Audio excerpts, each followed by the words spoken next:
Hey, how's it going, guys? I'm Paradoxic, and welcome back to Marvel's Agents of S.H.I.E.L.D. This time we're on Season 1, Episode 9, titled Repairs, and the last episode was Episode 8, which was The Well, and we saw a fair bit of Asgardian lore being uncovered and explored a bit. That one took place right after, which one was it?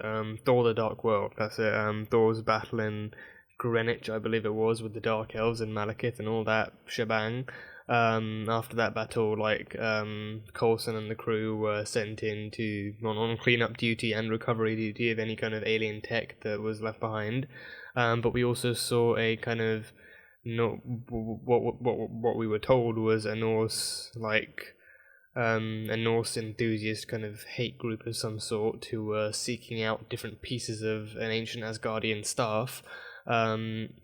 They came into the fold and they started looking for pieces of the staff to put together, but what was special about the staff was that it belonged to a berserker, a special type of Asgardian warrior, as we found out.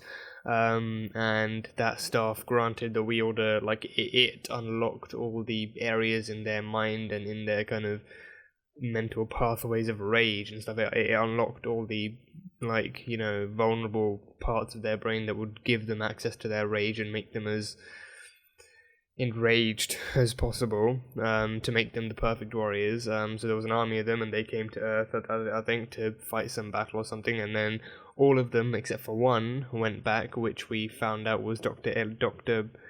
Elliot Rudolph. I'm pretty sure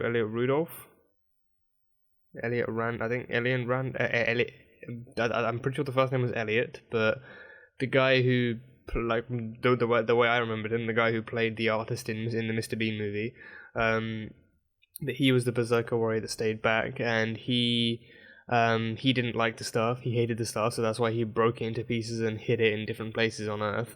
But they all eventually found it, and Ward came into contact with one of them, and then his negative pathways were unlocked, and then he remembered a very, very piece of traumatic, a very, very traumatic piece of his memory and piece of his history, where his younger brother was trapped down a well and he went to rescue him, but his older, far abusive brother stopped him from doing it and threatened to throw him in the well too if he tried anything. So that brought back a lot of bad bad memories and negative vibes and feelings and whatnot. So that kind of took him out of the game for a minute, and he kind of it showed off that the person is still in there, but it's with all those feelings and emotions coming out, there's they're a lot more negative. They want to fight a lot more. They want to release their rage a lot more, and it's essentially that's what the Asgardians want in a berserker warrior. So Ward was a very, very kind of angry Ward for the majority of the episode. Kind of exploited the team's weaknesses just a little bit, pointed out how Sky is always talking and Gemma never finds solutions on time, and reminded Fitz of his inability to save Gemma when she was infected with the Chitauri virus, and just all sorts of stuff happened. But an interesting thing that I don't think I mentioned the last time about the Asgardian thing, that the Asgardian lore that they actually talked about at the beginning of the episode, was when Coulson mentioned something along the lines of Asgardians being aliens who actually came to Earth in the times of ancient humans, but ancient humans didn't really know how to comprehend them properly or how else to comprehend them. So they made lore out of Asgardians' existence and then made them out to be these gods. So I wonder if Asgardians are actually gods on any level, or if they're just really powerful aliens, because obviously Thor, his title is the God of Thunder. So, I mean, and I don't even know how this stuff differs from how it goes in the comics, even if this kind of thing has been explored from the comics, because I know for the movies and obviously for this TV show, this is set in the MCU, so they still have to play by that rule of actually adapting stuff from the comics but making it still fit this whole original storyline, whatever. But with Thor, he is the God of Thunder. I guess his powers can still be seen as biological because he is an otherworldly being, but Asgard and stuff and the Nine Realms, that's still Asgardian stuff.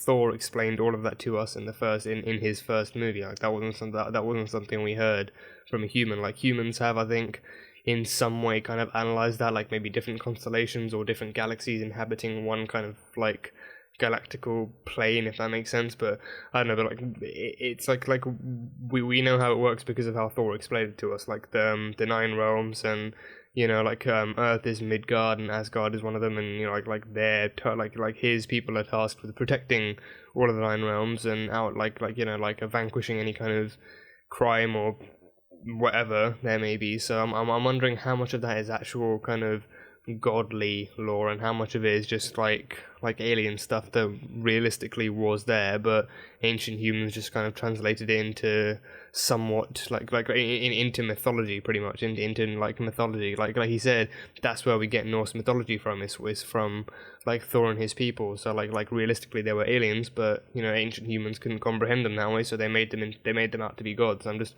wondering how much of that is actual godliness and how much of it is just like, oh, they're extraterrestrial, it's just part of their biology and all that kind of stuff. But that was something that was just circling my mind for for a while that I forgot to mention in the last one. But what else did we see? We saw Ward kind of seemingly sharing a room and a bottle of wine with May. Whether or not that extends to something else, we'll have to wait and see. But I mean, it could do it. It might not. I mean, if it does, then it does. Hooray for them. But if it doesn't, then whatever. But they did share a room and a bottle of wine at the end of it. And I think how we go from here, I think again, these past few episodes have been nothing short of awesome to see, and it's been pretty much most, if not all of them, have been like just thoroughly enjoyable. For me personally, they've been thoroughly enjoyable, and you guys have been enjoying them as well, which is even better. And you know, it's like I've been told like time and time again, like the first half of this season at least, so you know, like the first maybe 10 to 15 episodes is still going to be setting up the team and actually introducing more of this stuff that actually fleshes out the team. But it's like, you know, the more these episodes go on, the more interesting they get, the more cool stuff they introduce, the more they actually kind of write in to the MCU's lore and everything. And it's just like, for me, it's going great. So I mean, I'm being told it can get better than this, but it's each time I see a new episode, I'm just amazed. So I don't really know what else there is to say, but I am definitely looking forward to all the more this show has to offer. So without further ado, episode 9, Repairs. Let's go. I ask you a question. Stay away from me. Whoa! The hell? You did that? No, I swear. Oh, gee, well, they can't walk away from that. So what? Telekinesis? Is that what we're dealing with here? Telekinesis? Yeah, they definitely did it. Why else would you wake up with no clothes on? Any specifics? Thank God he's wearing a towel. Take separate routes back, stagger our timing so no one suspects. So this isn't the first time then. This could be the umpteenth time they've, you know, rolled around in the sheets. Great. Hannah I thought Hutchins. they didn't exist. Particle accelerator explodes. Hannah Hutchins, one of the quality control Creates engineers. metahumans on the way. It's happening, sir. Hmm? Four technicians died in Wrong the show. blast. It does use giant magnets to fire billions of subatomic particles into their antiparticles at the speed of light to create miniature Big Bangs, so it seems like a good place to start. Sounds pretty explodey-wody to me.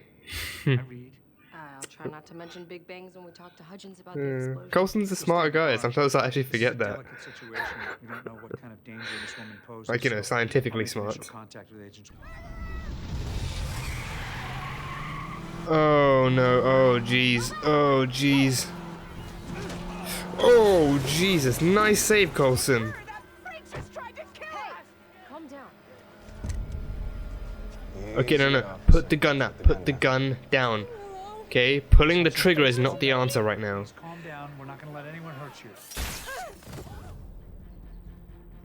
Time to go. Okay, that's a better call, you know, tasing her to unconsciousness is the better call than putting a bullet through her fucking head. Sky never went to the academy. She's a freshman. Oh, you guys are mean. Is an integral part of becoming a SHIELD agent. Well, mandatory, really. Why not give her the full SHIELD Academy experience? Sounds more like revenge than integration. Information data uploaded, let's get going. Yes, sir. Oh, jeez. Oh, now Fitzsimmons are planning on pranking Sky old school style. Entire squads of mercenaries. Almost 100. More than 100. More than 100 men, heavily armed. Her vehicle got towed, so she rode in. And she had an M249 in each hand. Oh, joke. So now she's Tomb Raider then. Great. She rode in on a horse. Hence the name. Is this real? She eliminated the enemy threat. Single-handedly. Yeah, they're painting her as a female John Wick. As the female John Wick.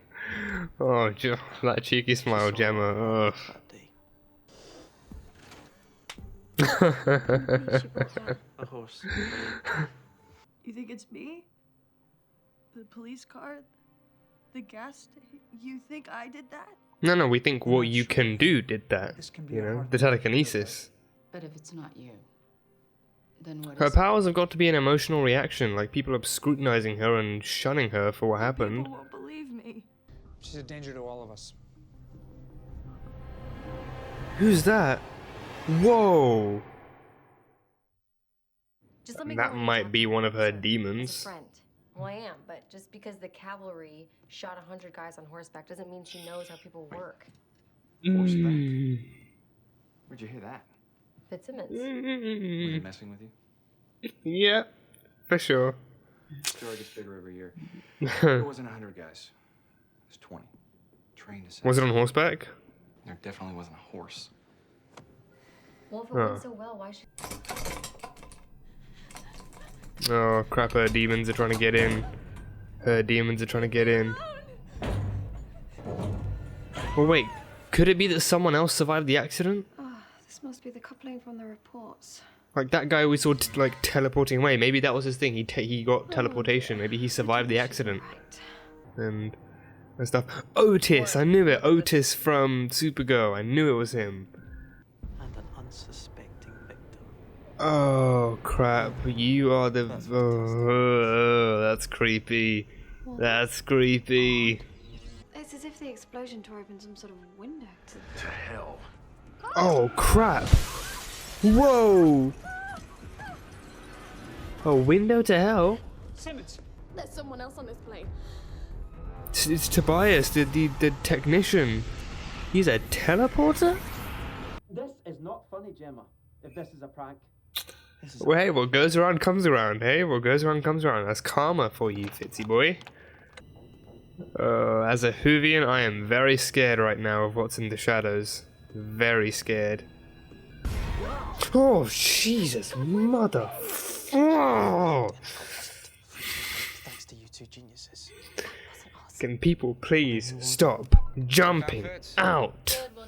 Region North, this is Shield 616. We've lost electrical on our ground. 616, eh? Calculating coordinates. Requesting I saw. Crap. Do you believe in God? Nah. Honestly, I'm kind of on the fence with God. Not really. That's the version I like. God is love. That promotes the version of God most thing that holds like us religious together. people want to And if that's Like, true, I don't think spread. he would punish you for making a mistake. Oh Hands on uneven jeez. ground. Could just be settling. That's some classic horror movie cliches, Get to work. Ward. Like any noise happens, oh, it's just the environment settling, because you know it's been 1,000 years and it still hasn't friggin' settled. Claire. Oh, not so clear. Very, very not clear. Very not clear. Oh, very, very not clear. Oh, Jesus. Oh, yeah, there we go. Oh, God, he's a teleporter. It's going to be harder. Need to constantly be spinning. Yeah. Oh, Jesus. Ugh. Oh, come on, Ward. Come on. Come on. Come on.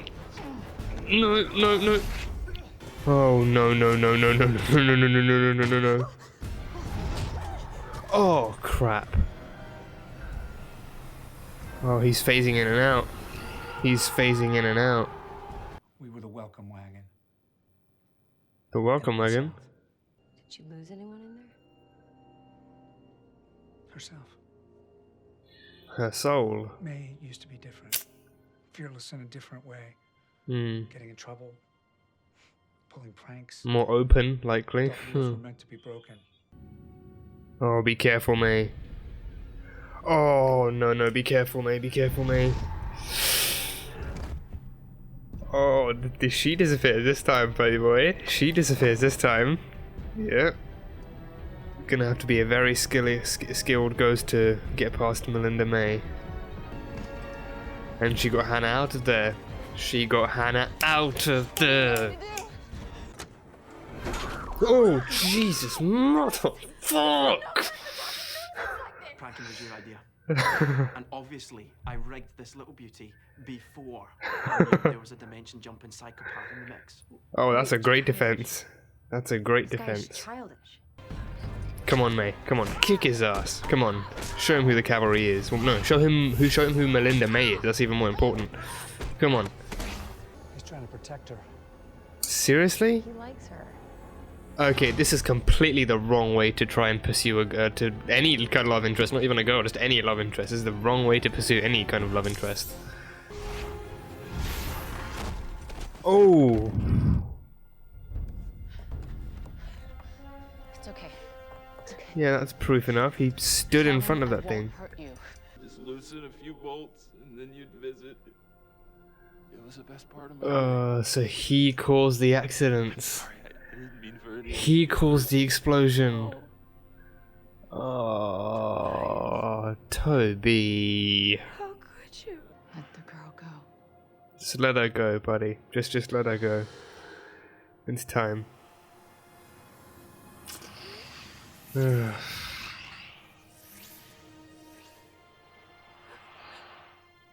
Wait, so now he's trapped on the alien world? You mean the English language first spoken in England? Aglet. A plastic or Aglet. metal tube covering the end of a shoelace. That's called an aglet? She used her Britishness again. What's this? I was sleeping peacefully. Very clever, Simmons. I didn't do it. Okay, well, Sky. No, it had to be May. I figured it was May. Look, It was the May. box should be on limit. It was May. Don't laugh, because I know it was one of you. Oh, May. Oh, that's hilarious. See, May does have a sense of humor. She does have a sense of humor, and a damn good one at that. Oh, God. Probably shouldn't be laughing that much, but hey, that was hysterical. That was downright hilarious. You know, May wins Comedian Award of the Year. I don't care what anyone else says. But that was a damn good episode, I think. I think that was like in general, it was just like a really interesting episode. It was well paced with its story, and it just, I mean, there were twists here and there. There were new reveals. There were things that, like, again, taken from the whole Thor 2 thing. I think they said the scientists were doing an experiment to after the otherworldly portals had opened during the final battle of Thor 2. They were trying to figure out how the hell that actually worked, so they were building a new particle accelerator thing to actually try and open a new portal, and they managed to open a portal to hell, to like another alien world.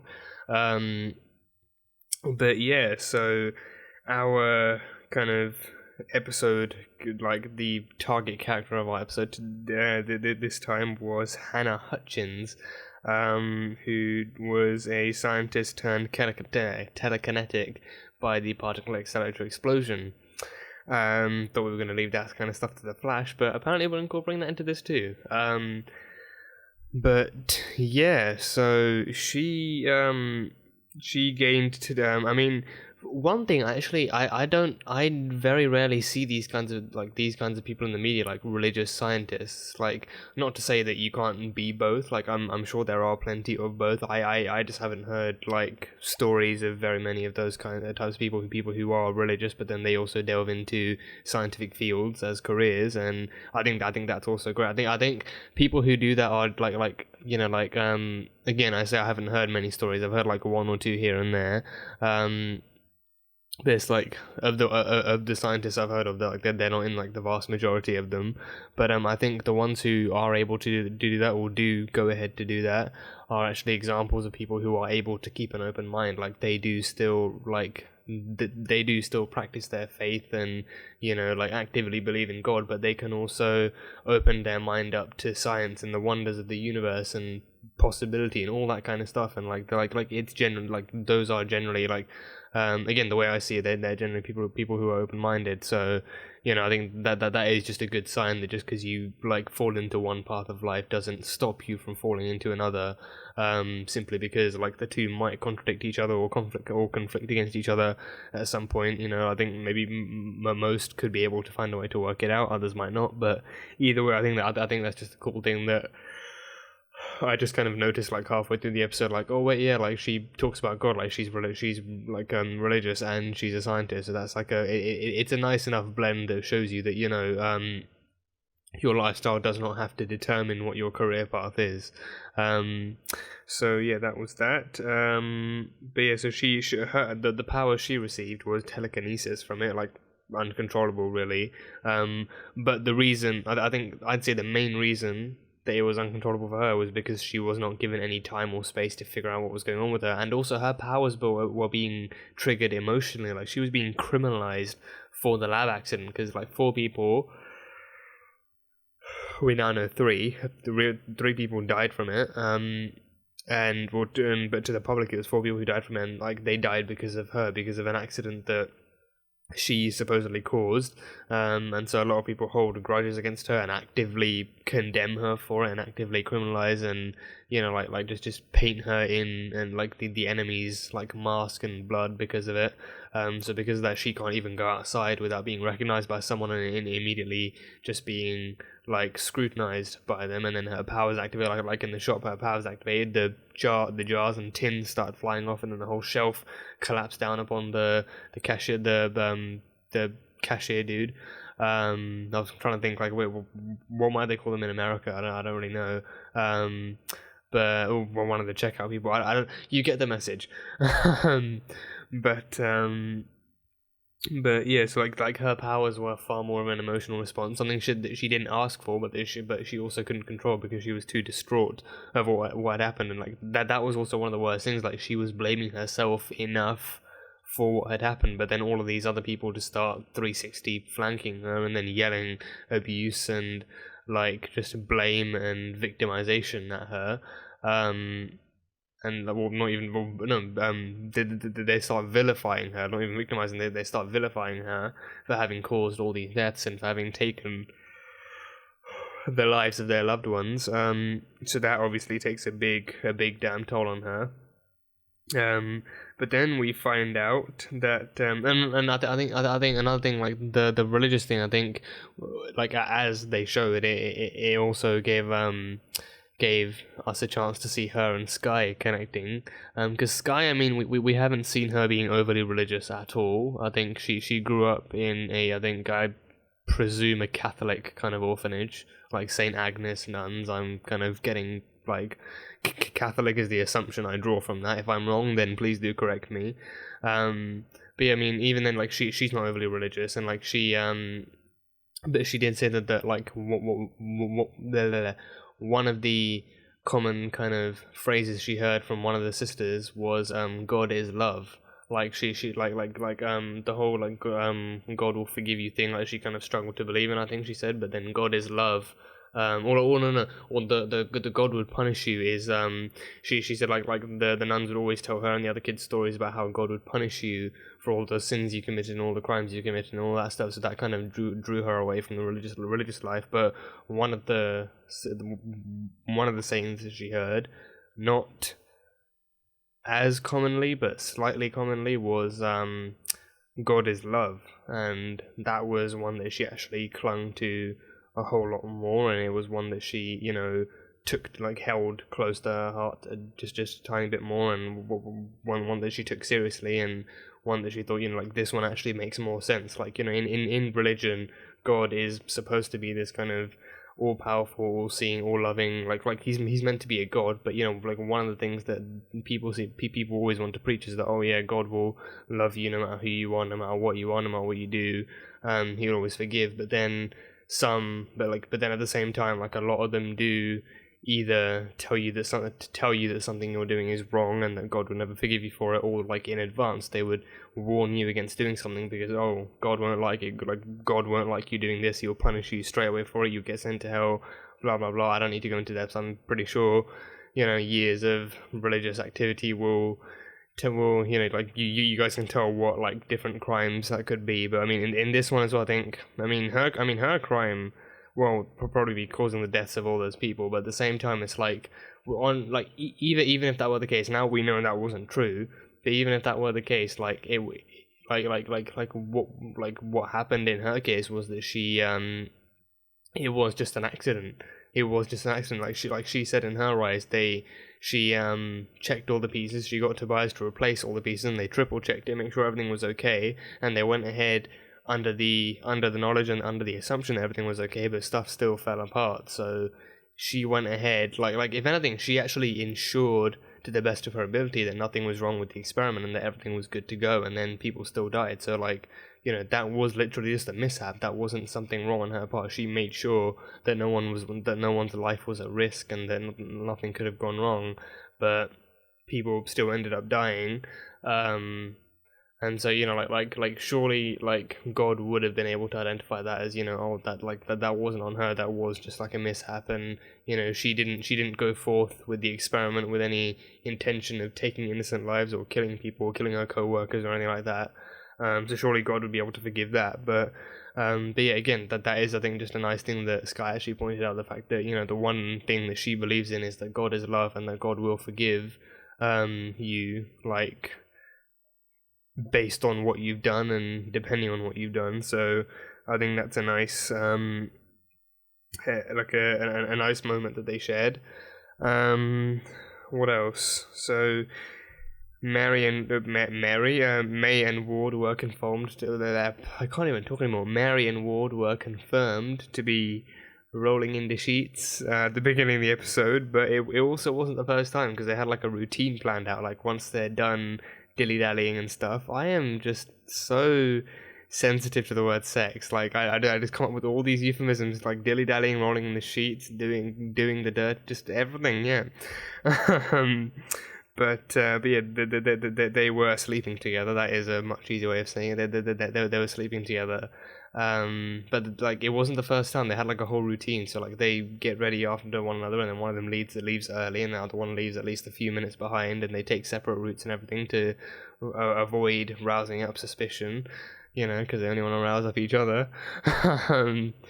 But yeah, they are together. Well, together in the sheets anyway. I don't know if they're together in, like, I mean, I doubt that's a relationship. That if anything, that's just like agents with benefits, or like colleagues with benefits, something with benefits, and like friends with benefits. Sure, I mean, I guess that would work. But I mean, I very much doubt that there's any kind of romantic subtext there. Like, May seems the farthest away from like a romance or love or anything like that, like from anyone I've ever met. But yeah, no, May, we got a very I mean, I think what I actually liked about the way they explored May in this episode was the fact that it started out as just a simple joke with Fitzsimmons wanting to prank Sky because they never got the chance to prank anyone when they were in during their educational years. Like they always got pranked on, but they never got the chance to prank anyone else because they were freshmen and they graduated early and all that stuff.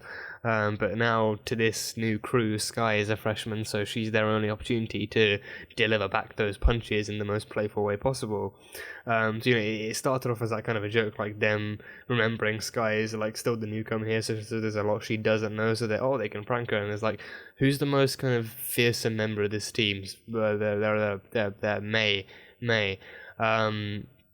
So yeah, sure, they can make up all these stories about how she's a badass agent, which we already know. Her being a badass agent is true in itself. But you know, like the origins of her badassery are still pretty vague. Those, you know, details are still just floating out in the abyss somewhere. So they can pluck out whatever details they want, like, ooh, 200 men, 2 guns, a horse, female John Wick. That's how they're gonna paint her. That one, that was hilarious. I love that. But then as time goes on, we find out that not only are they, like, I mean, obviously they're joking, and they were trying to put a quick one on Sky, but we realize that not only is what Ward later said wrong, like he said something about like 20 assassins and 1 pistol or something, but then we realize from Coulson that it's not even that. It was, I think they were the welcome wagon. So I'm not familiar with that kind of agent slash army. I mean, I assume maybe that's army, like getting like that kind of lingo. So, you know, I'm good. I mean, wait, let me see if I can actually Google it. Let me see if it's an actual term. Welcome wagon meaning. Of course, there's a meaning. A vehicle bringing gifts and samples. Yep, I'm guessing that's definitely not the I'm guessing that's definitely not the actual meaning. Welcome wagon army?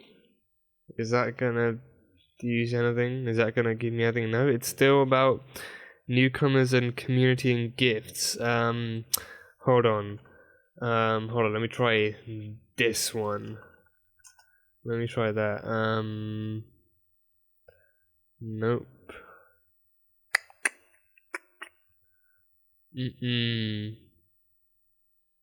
Yeah, I'm not getting anything from that. So, welcome wagon. I don't know. I mean, if that's like the first team to come in, like the first crew of agents to come in and sort out the mission, maybe that's what welcome wagon means. I don't know. I mean, I'm just trying to contextualize it.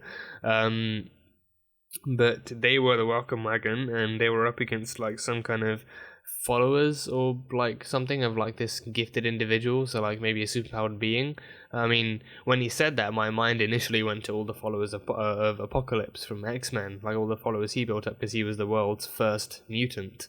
So my mind immediately went there, but I mean, that's at the time of this, that was definitely Fox property, so there's no, I mean, they could have, I mean, it wouldn't be against the like rights of the company to like reference that, as long as they didn't actually pull out any names or any actual places or any kind of X-Men lore. So I guess they can still reference it. I mean, they referenced Spider-Man before they got him into the MCU, so that works, I guess.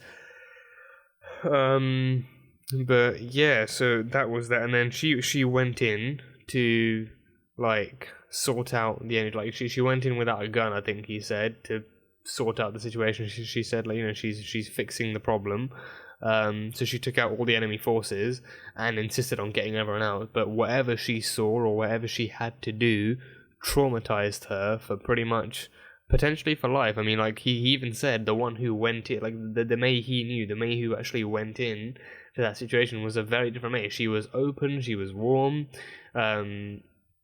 capable of cracking jokes. She was, I mean, hey, if anything, that ending with the whole cream on the face with Fitz, that's a sign that May is coming back. That's a sign that May is coming back. But you know, she was the complete, like, she was fearsome, but in like a much lighter kind of way, like a firm but fair kind of way. But now, like, the May who came out of that place, and the May we see now was colder, more distant, darker, like obviously very deeply affected by what she saw, and that changed her forever. And I think, you know, that kind of thing, again, it's like they've sprinkled some stuff along the way of what actually happened that day, and obviously people at S.H.I.E.L.D., like the agents at S.H.I.E.L.D. just they somewhat took advantage of that whole situation and decided to dub her as the cavalry, probably because she came in with all the help and then came back out with the people, but she had no horse, no guns at all, and she took out, I think he said it was like just, well, I think he said she killed all the enemies. I think Coulson himself, I don't remember him specifying the direct number, but he did say that she killed off all the enemies, so that happened. But yeah, but May, that, I mean, to be frankly honest, that is pretty much what I would have expected from a backstory like hers, and given what she's like now, that is what I would have expected. Like her having gone into the field on a mission, having to do something very, very draining and very, very mentally kind of, you know, like nerve-wracking or like mentally scarring in some way, and then for her to come out like not the same, like that is pretty much what I would expect. Not to say it's cliched, because it's not, but it's like that would make sense for her character. Like they wouldn't have to pull off some like I mean, I think it would be ridiculous in some sense to actually have to pull off some kind of actual story like Fitzsimmons told Sky, like about how it was like a room like full of assassins and mercenaries and whatever, and she had like 3 guns on 4 hands, and she was on a unicorn sprouting wings and all of that stuff, like, and then to call her the cavalry, for all that stuff to be true, or even what Fitzsimmons actually said, for all that stuff to be true, I think that would kind of be a little more like, you know, that would be a little more ridiculous. But what Coulson said about her actually being a totally different person back then and wanting to, because like again, like the way Fitzsimmons passed her off in that story, in that story, May seemed no different. Like she seemed like she still had to be a killer. Like they focused on passing her off as this really ruthless and stone cold killer, capable of getting the job done, and that's the May we know today. Like there's no change from May in that story. Like it's like, oh, she had to kill a ton of people back then, but she had to be in that kind of mindset already. Whereas with Coulson, it's like, you know, he actually told her the truth, in the sense that, you know, the May back then is not the same as the May back now, and that's actually what matters. Like the fact that she went in, did whatever she had to do, but then it actually affected her so badly, she had no choice but to change and adapt to that truth and like to whatever it was that she saw. Which I think is what's actually the best thing about that kind of story, the fact that you know, she actually did have a history as a different person, but now, you know, like, and I think that makes like that. I think that adds more gravity to the whole thing. Like, but I think the few episodes back when Coulson showed her the scar of Loki having stabbed him, I think, you know, like her saying, like, you know, like there's like no point hiding from it or lying about it. Like, you are different, and you have to go into the future knowing that you're different now, but embracing it. Like she's also speaking from the heart to him. Like she knows what it's like to experience something so terrible and so like difficult that it changes you forever, and it changes the way you see the world around you now. And you know, she knows that's what it's like for Coulson. Like, he died and then came back to life, and that's not something he can ever walk away from so simply, and it's not something he can ever try and forget. So he has to go forward knowing that he is back as a different man, as a changed man. Like, whatever they did to him, he will eventually find out, I presume, but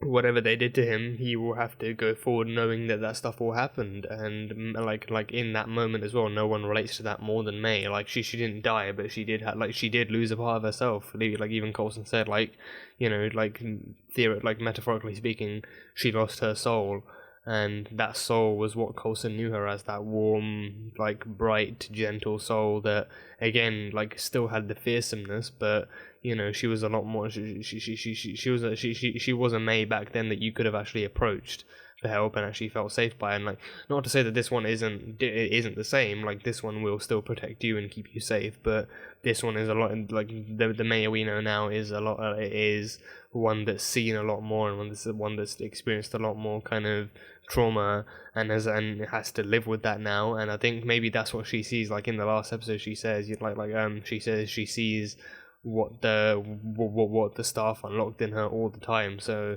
every day she's seeing whatever it was she saw in that building when she went in to take the enemies out and to bring the hostages out and everything like that. So yeah, May's a super complex character. She is pretty much, I feel, the Incredible Hulk of the team. She is pretty much the Incredible Hulk of the team, like the one who has the trauma and has to live on with it. And like Hulk says in the first Avengers, like, he's always angry. May always sees, like, wherever it was she saw and everything that she had to do, all the enemies she had to kill, everything she had to do that day, she sees it all the time, but she uses that to her advantage. She uses it to direct that anger and direct that aggressiveness towards her opponents in the field. She uses, like anything she might wish that she could have done differently.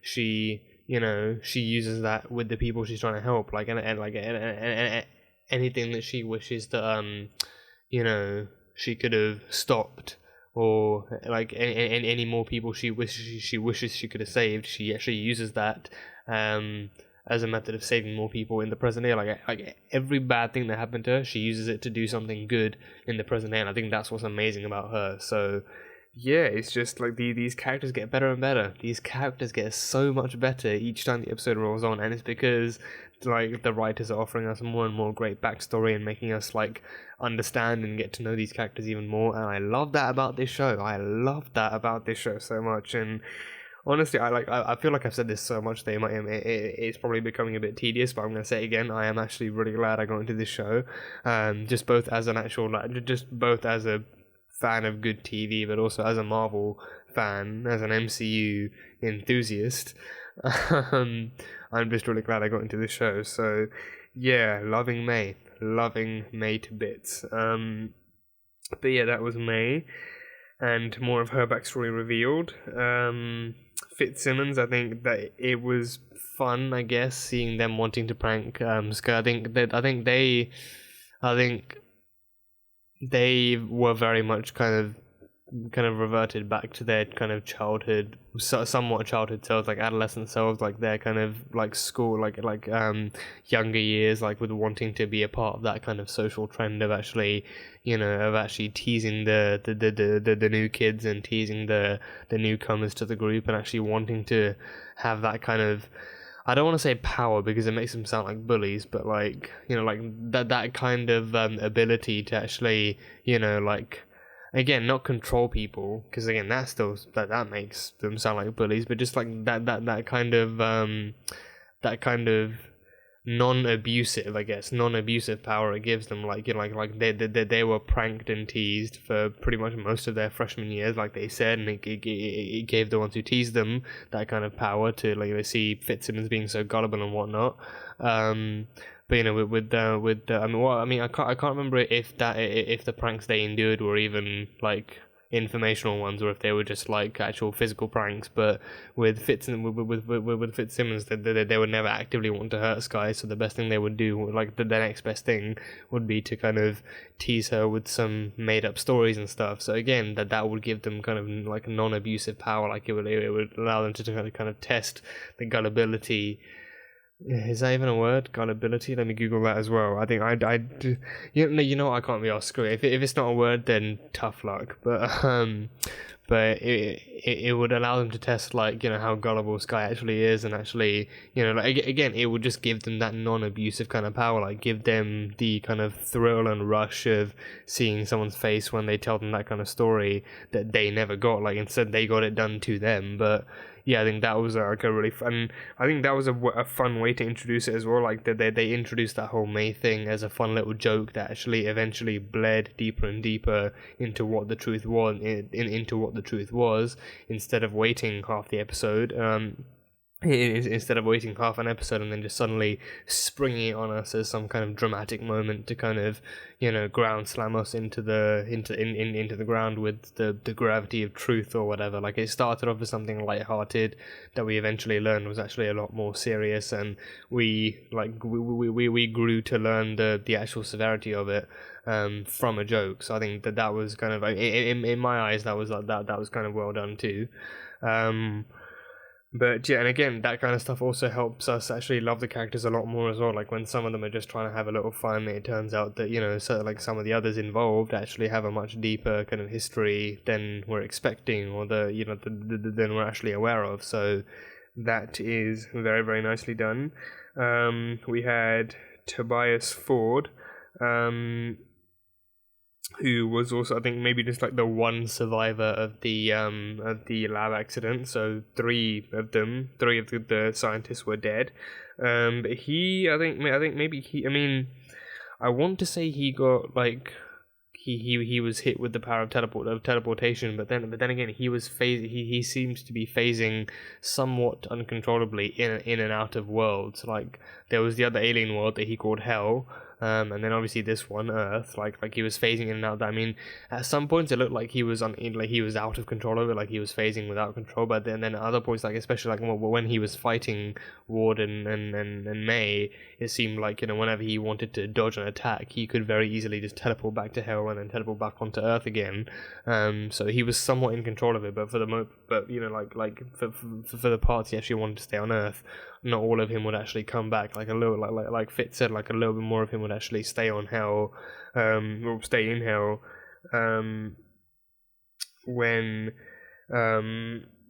So yeah, the whole window to Hell thing, that was like them working with the whole with the tech from, or them working with the occurrence that happened in Thor 2 with the all the portals opening to different like planes of existence, and them trying to recreate a portal. But then obviously the explosion happened, and one of them got telekinesis and the other one got the power presumably of teleportation, but I think it was more out of his control than inside of his control. I think like maybe I think the only way it was inside of his control was maybe when he actually gave like during the fights when he teleported, maybe he was giving in to the to that kind of urge to transfer from plane to plane. Like maybe it wasn't him actively choosing, maybe he was just giving in to his body exiting the Earth and actually entering Hell again, and other times it was him actively fighting to stay on Earth while the rest of his body was being dragged back to the other planet. But either way, the twist of the episode, he was not an antagonist, he was not like a villain in any way, he was attacking all the others and he was causing all that stuff. Wait, so was she even really a telekinetic? Or am I completely wrong on that side as well? Because I mean, he said like everything he did, like attacking like the cashier and like the police car and everything like that, was to protect her or something. So is she even a telekinetic, or is he the only one? I'm confused on that front. I think maybe he was the only one. I don't know. I'm so lost now. I'm actually lost thinking about that. Maybe she wasn't. I don't know. I mean, for just as a precaution, I'm gonna assume that she still is a telekinetic. But he also played a part in some of those kinds of accidents and those kind of emotionally triggered attacks. But yeah, he was in love with her. He liked her. He liked her, and he was attempting to pursue her romantically by indirectly framing her for scientific sabotage. So yeah, but I said it then, I'll say it again, that is not the way to romantically pursue anyone, you know, boy or girl. That is not really the way to romantically pursue anyone, by inadvertently framing them for the sabotage of an experiment and also resulting in the deaths of 3 other people. But he said he was only trying to loosen a few bolts to try and get her to come down to the lab again, to try and get her to assess stuff so that he could talk to her and actually spend some time with her and all that stuff. But then he never imagined that it would all go south so quickly and that it would actually end up being so much worse. Although in hindsight, I mean, you're dealing with highly sensitive lab equipment that needs to be in check and needs to be, you know, with all the bits and bobs in place and secure. So how you wouldn't really take that into the middle of your, you know, like your romantic pursuit, I don't really know. But I guess the heart gets in the way of the mind in some cases. I don't really know. I mean, I don't want to chastise him just for that. I mean, you know, people have done crazier things in the name of love.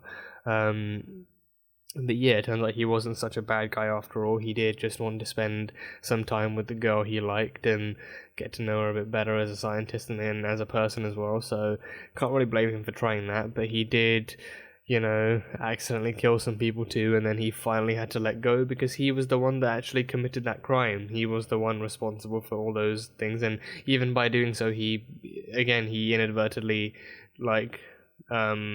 led more people to blame her for it and led more people to hate her for what happened and all that stuff. So he ended up doing far more harm than good, and it's likely that she might not be interested in him for a long time after what she's been through, but we'll see what happens, but fact of the matter is he was not the direct villain here. He was not trying to hurt anybody, he was just trying to spend more time with the girl he liked, so no one can blame him for that. But he has now given himself up completely to his teleportation thing. He's now stuck in hell, presumably in hell.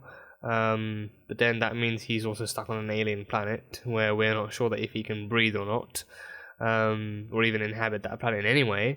But I guess in that case, whatever happens. I mean, I don't know if we're gonna run into him again at any point, but yeah, Tobias was just a guy madly in love who unintentionally went on to frame his crush, let's call her.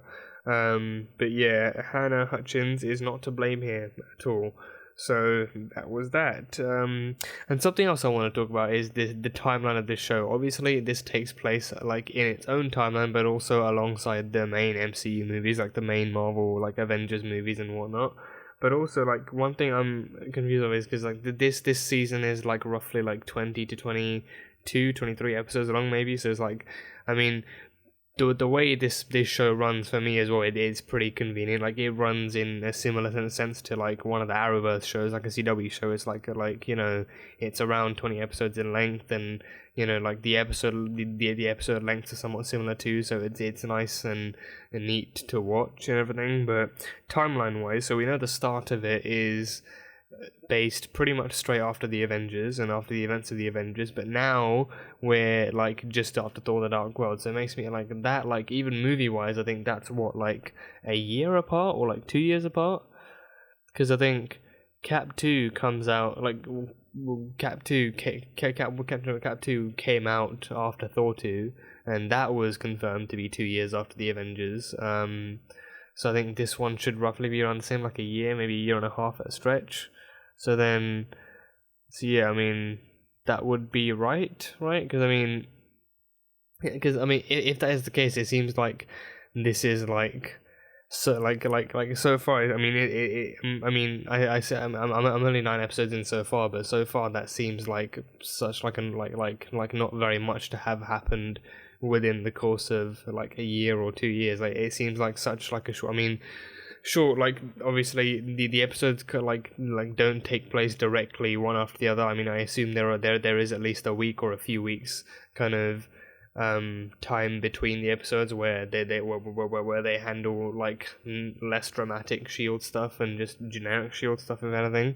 But it also makes you wonder how compact or how spread out the timeline of the episodes are compared to how it takes place alongside the Avengers movies. So like obviously like I said, the start takes place after Avengers 1, but now we're pretty much like at the end of Thor 2, or like just after Thor 2, so that's like a year, maybe 2 years. Like I'm just wondering if that kind of timeline calculation is accurate, or if it's like somewhat like off balance or whatever. It's just something I've been thinking about. That and the fact that it all seems like a little bit too it seems like a lot less than I'd expect to have happened in the space of 2 years since the team was formed. But yeah, I think Iron Man 3 was the first thing to take place after Avengers, right? Or at least the first movie to come out after the Avengers, and then it was Thor 2.